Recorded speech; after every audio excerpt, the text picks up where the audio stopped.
All right, y'all, welcome to the show. Glad to have you with me.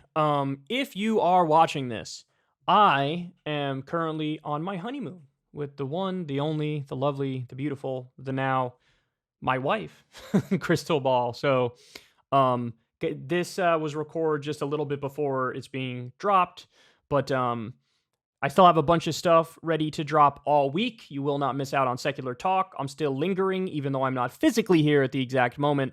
And also, we have some awesome stuff that's going to drop from Mac, also known as Good Politic Guy on both YouTube and Twitter. He's basically going to be filling in for me and doing a couple segments for me.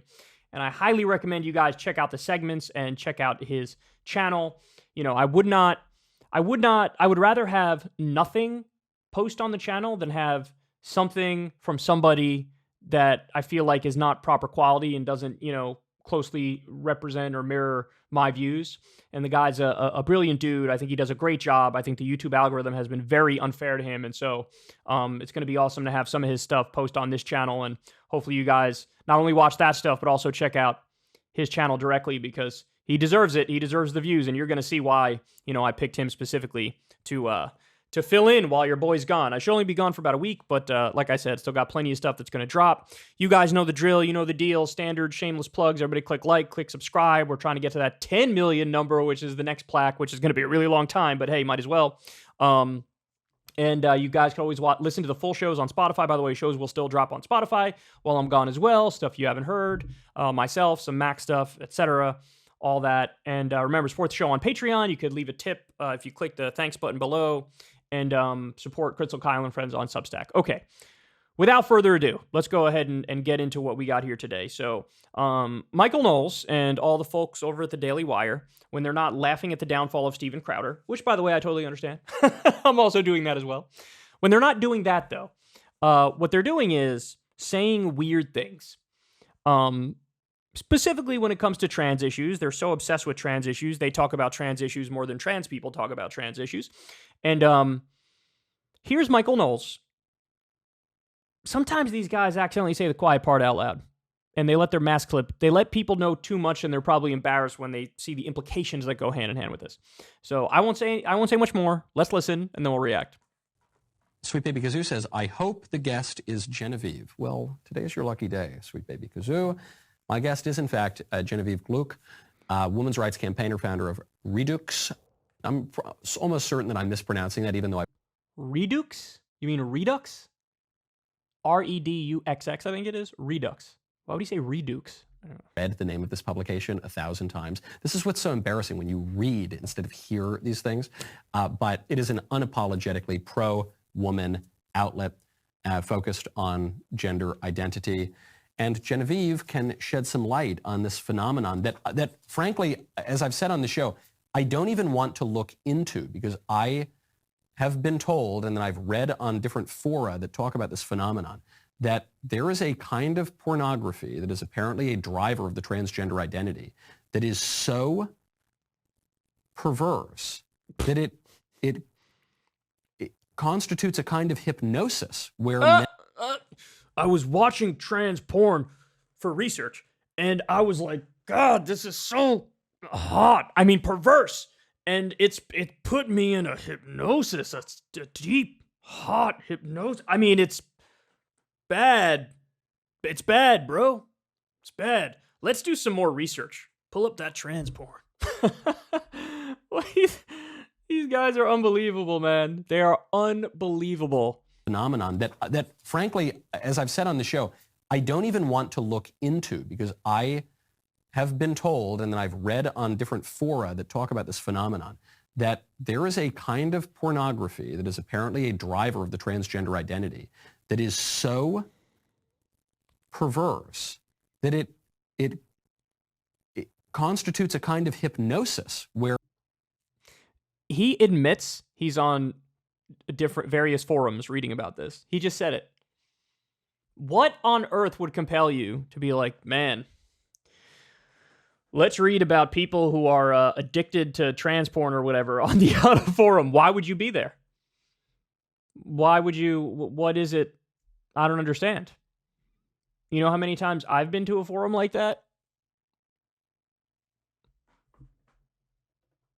I'm telling you, man, it's the same thing we've seen 1,000 times with televangelists, with priests and pastors, with Republican politicians who are like, homosexuality is a sin and it's wrong and I love it. I mean, it's bad and I never do it. Cocks, dicks in my face. Yes, no, bad. You know what it is? They act like it's a temptation that everybody has. And sometimes they casually admit that in conversation that they suffer with the temptation. In fact, a video of Steven Crowder was just floating around. Right Wing Cope tweeted it, where he said like he went through a bisexual phase. It's like, that's not a phase. You're just bi. But they think everybody has it. And some people are just better at fighting off the urge. They don't realize that not everybody has that, right? And there's nothing wrong with that. But with these people, usually they're raised in a very religious environment, a very fundamentalist environment, and they're taught it's bad. And so they internalize that. And the way that they try to cover that up is by actively lashing out against it and being vehemently antagonistic towards that. And we're seeing a little bit of that here, I think. By the way, he used to be an actor, Michael Knowles. And there's that video of him that was floating around online where he was like mock sucking a dick on camera to be funny. And there was another like, he acted in some sort of a gay sex scene. Like, it's always, you dig deep, and these guys are all failed theater kids, whether it's Ben Shapiro, Michael Knowles, Steven Crowder, and this is the lane that they found themselves in. Let me be like the dumbest kind of extreme social conservative. That is so perverse that it constitutes a kind of hypnosis where men will say, I was a normal guy, I lived to be 41, 42, and I was basically normal, but then I fell into this kind of pornography, and it essentially melted my brain. I had a nervous breakdown. Now I think that I'm a woman. So that's unbelievable. By the way, I don't buy these stories. Let me explain it to you. So they say, oh, when I was 41, I discovered this thing, and then, no, it ruined my life because I was really into it or whatever. It's like, no, you were always into it, and you didn't know it. You didn't know. Okay. You like what you like in the bedroom. That's the way it is. You like what you like.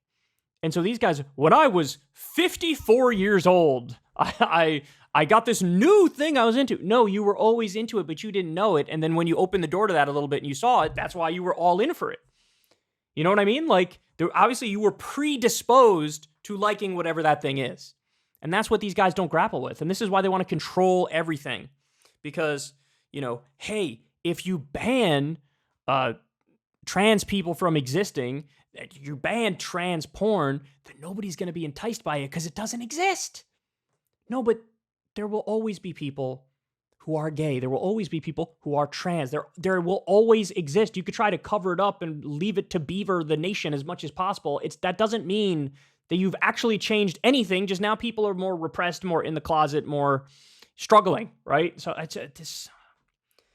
can't deal with these people. I can't believe we're having to deal with these arguments in 2023. You would think that we would have gotten progressively more and more intelligent on these things, but it's like we're regressing, and you got these knuckle-dragging, primitive, social conservative points that these guys make. Melted my brain. I had a nervous breakdown. Now I think that I'm a woman. So rather than have to expose myself to that, and then, I'll have to go to confession, potentially my brain gets melted, I can just talk to Genevieve about it. Genevieve, thank you for coming on the show.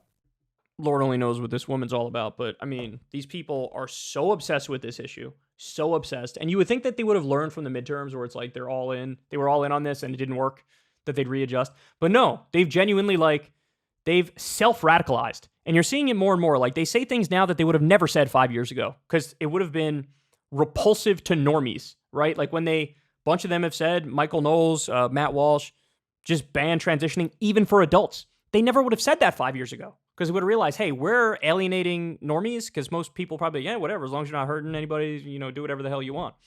But they've become more and more extreme. I mean, the fact that they picked a fight with Mr. Beast because Mr. Beast has a trans friend, like, you're gonna lose that fight 10 out of 10 times, but you took it on anyway because you self-radicalized. And now you naively think, well, everybody's with me, right? Nah, man. It's only you and your weird little bubble that's obsessed with this stuff. So it's just maladjusted freaks. And they're clearly struggling with certain internal feelings they're uncomfortable with. And The segments are getting progressively weirder and weirder. Hey y'all, do me a favor and like and subscribe. It helps out big time in the algorithm. Click the bell as well for notifications when videos drop, and watch that video on screen right now. You know you want to.